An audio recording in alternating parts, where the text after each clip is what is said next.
And welcome to episode 2, part 2 of the Chris Haas Show. I'm Chris Haas. Thank you so much for joining me. And as always, a very special thank you and shout out to those of you that have liked and subscribed to my channel on YouTube. If you haven't, please go ahead and like and subscribe to my channel and go back and check out episode 1 and also episode 2, part 1, which are available there. So in episode 2, part 1, we discussed the interview questions that you typically are going to hear from an interviewer in a car dealership. And as promised, here we are again today. We're going to review the questions that you are going to want to ask the interviewer. You know, I had mentioned in part 2 of this episode, or part 1 of this episode, that the best way you can blow an interview that's going perfectly is by not asking the right questions. So we're going to get into that, but I want to just jump right into the meat and potatoes and talk about the 4 components, imperative components that there are to nailing a job interview. So you need to build rapport. We've spoken about this in episode 1 and also episode 2, part 1, quite a few times about doing research on the interviewer and the dealer. You have to do that recon work and be prepared so you can build rapport with the interviewer. You want to ask that interviewer, what is it that they're looking for in their ideal salesperson? When they answer that question, just simply paint yourself into that, right? Don't ramble on, be direct, but paint yourself in. Pretty easy. That's the 3rd step. And finally, you're going to want to ask, is there anything that you discussed with the interviewer that would keep you from moving forward? Now, those, again, are the 4 critical things that we have to keep in mind when you're interviewing for a job. I'm going to jump into some questions that you also are going to want to ask the interviewer. Again, if the interview has been going on at this point, you know, and they're giving you the opportunity to ask questions, take advantage of it and find out everything that you can about that dealership. And again, it's very, very important to ask questions. So a question that you could ask, especially folks that are new in the business, how many cars a month does the dealership sell? Now, I mentioned over and over about doing some recon work and pre-work. You could find this out on your own. There's not really a formula for it, but if you take a look at a dealer's website and you see that they have 150 cars in stock, let's say, chances are that they sell 100 cars a month. So think about that ratio.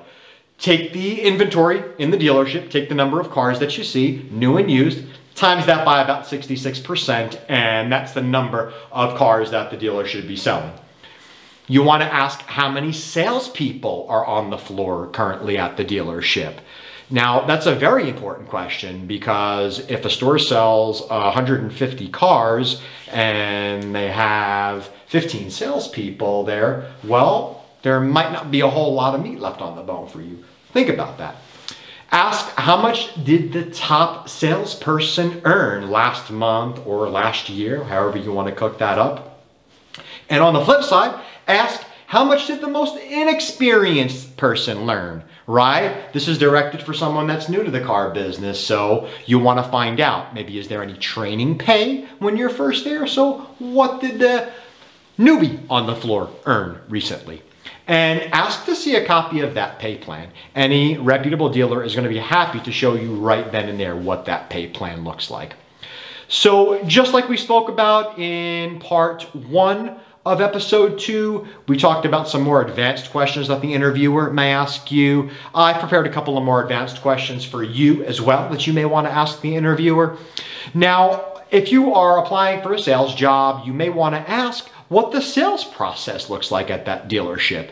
You know, now for folks that are a little more advanced, I'd stay away from that question. If you're applying for an F&I or a management job, vendors or reps out there, I'd stay away from that. That's not really a question you want to ask a dealer. But, you know, applying for a job for a salesperson, that's fine. Especially if you're new, you can ask what their process looks like, what the deal flow looks like in the dealership. Again, I would definitely ask, especially if you're new, about the initial training pay, because there is going to be a period where there's going to be some, I certainly hope, some training provided for you. Some dealers don't offer it, and that is something that I'm here to help you with too. Coming up in the next episode, we're going to start to talk about those things, but find out what the initial pay is, because there may be a time where the dealer may not even want you to speak with clients until obviously they feel that you are prepared at that point. And lastly, I'd ask about continued education. This has always been an interesting, thing in our business. It seems like there is, unfortunately, a lack of continued education. Take a look at doctors. They constantly go for continued education. I know an emergency room physician who is always talking about continuing her education, right? Well, we're executives in this business too, so we need continued education as well. Ask the dealer what they offer above and beyond that initial training that you're going to receive, so that you can make sure you're going to have a solid career there with them. Don't forget to ask about things like health insurance, right? Do they offer medical, dental, and vision? Do they have an FSA, flexible spending account, HSA? Ask about what types of ancillary insurance they offer. So that would be things like life and accident insurance.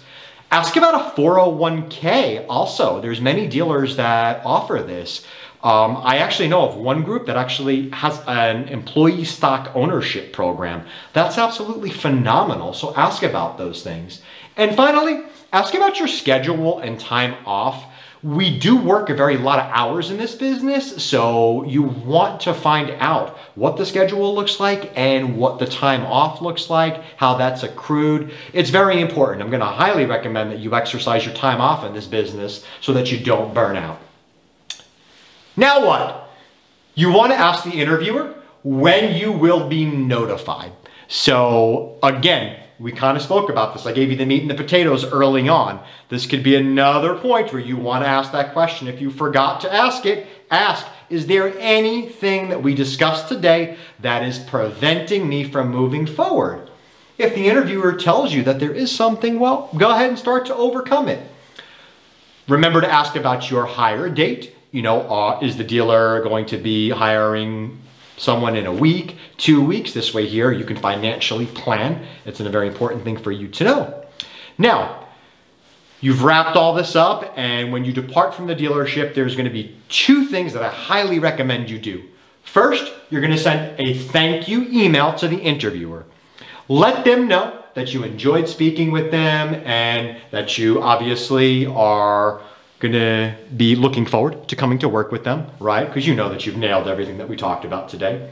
And last but not least, send a handwritten thank you note.